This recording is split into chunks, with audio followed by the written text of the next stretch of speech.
The Mekong River is an amazing river for different reasons. It is an amazing river because it is relatively pristine. It's one of the last large rivers that is pristine. It's one of the most biologically diverse areas, biologically diverse river basins in the world. Here we're talking about 780 species approximately that have been precisely recorded one by one. The estimate for the overall species richness is around 1,200 species. So the Mekong River's fisheries is the most productive inland fishery in the world. It contributes up to 2% of the total global fish catch, including marine fisheries.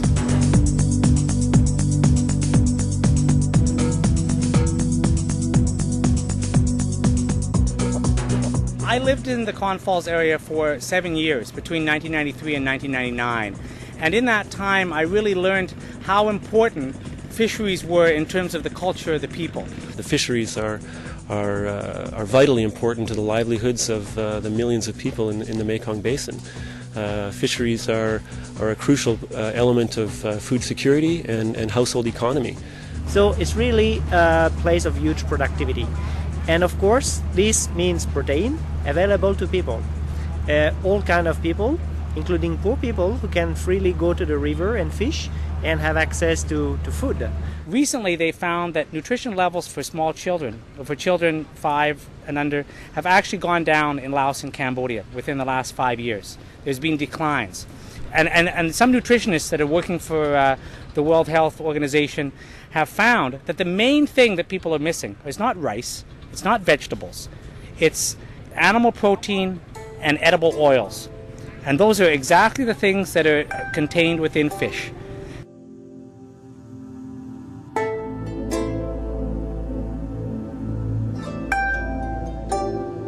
A high percentage of the fish that are caught in the Con Falls and in the Mekong River more generally are highly migratory. And there's a special reason why that's the case. The Mekong River has some of the highest changes in water levels throughout the year. You have, in the height of the rainy season, you tend to have as much as 30 times as much water in the river as compared to the lowest point in the rainy season. That's the biggest change of a large river in the world.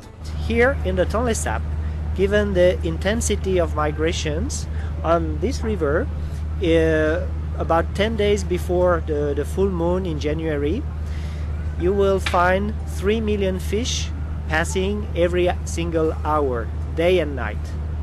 And you have different fish migrating at different times of the year, and some are going up, some are going down, and then all different months there are migrations that are taking place. And each fish species has very different requirements, and some of them are on the surface, some of them are at the bottom, some of them are on the side. They're all doing different things. These people, they understand the life cycle and the movement of fish. So they know at what time of year certain species or certain groups of fish will be moving from one habitat type to the next. And they target these migrations, these fish migrations. When fish migrate up the Mekong River, especially from the Great Lake, and that's a very important part of the migrations that take place, when they come up there, they're basically much of the fish that the whole region is depending on. Not only Cambodia, but also Laos and Thailand as well. And they have to go through the Con Falls area in order to get to upper areas.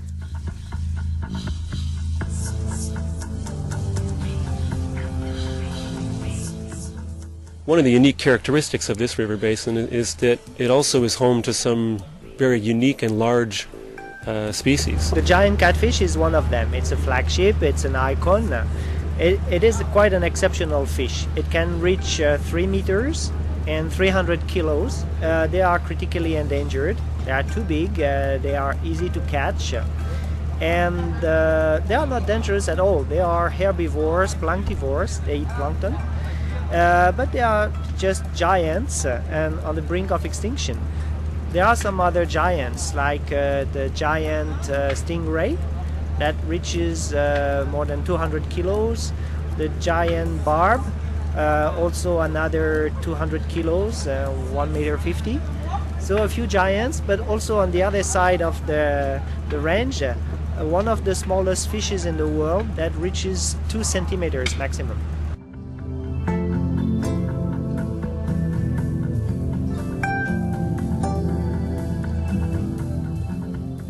from a fisheries perspective and from an aquatic biodiversity perspective, the Cone Falls area in Sipandon is one of the key spots for the fishery and for fish biodiversity and for conservation and management in the Mekong Basin. The Cone Falls are a very particular place in the Mekong because they are a bottleneck for all migrations between the floodplain systems, between that is Cambodia and Vietnam, and the northern part of the Mekong system, that is Thailand, Laos, and China. The Cone Falls is along the fault line of the Mekong River, which forms one of the largest waterfalls in the world and the only major waterfall on the Mekong River. And that's a very important thing to understand about the Cone Falls, is that it's not just one fishery, it's not just one time of the year. It's everything is being developed in together with nature, to fit with nature and what's happening there. Unfortunately, there is a plan for a dam to be built in Don Sahong, which is a reason why many people worry. It would be the first case of a mainstream dam in the lower Mekong Basin, and that one would already interrupt the dry season migrations for a number of species. If fish couldn't pass through the Hu Sahong Channel, it would have devastating impacts for Upper Laos and also for Thailand and all the people that are living adjacent to the river there, and also the tributaries that they go into after they get upstream. And then of course, what comes up must come down. So if you don't have fish going up, then they're not going to come down.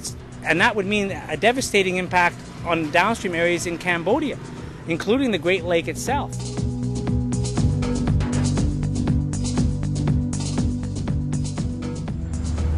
The Mekong fisheries are the most important inland fisheries in the world. That fact has been previously neglected or ignored, and that has to be taken into consideration. We're talking about something of global significance. What do poor people eat? They eat wild fish. And when that wild fish isn't available, aquaculture, they can't afford to invest in ponds. Often they don't have the land, they don't have the expertise, they don't have the technology, they don't have the capital. It is very predictable that that fisheries will decline progressively, as they have all over the world. The problem is with the pace of development at the moment, with all the dams that are planned in the coming 20 years, people are likely not to have time to adjust to that. And that's where it can become very dangerous. The Millennial Development Goals of Laos and Cambodia, which I very much support, are going to be negatively impacted if fish are not available. So when we're talking about development, fish are a huge part of it in terms of people's ability to advance.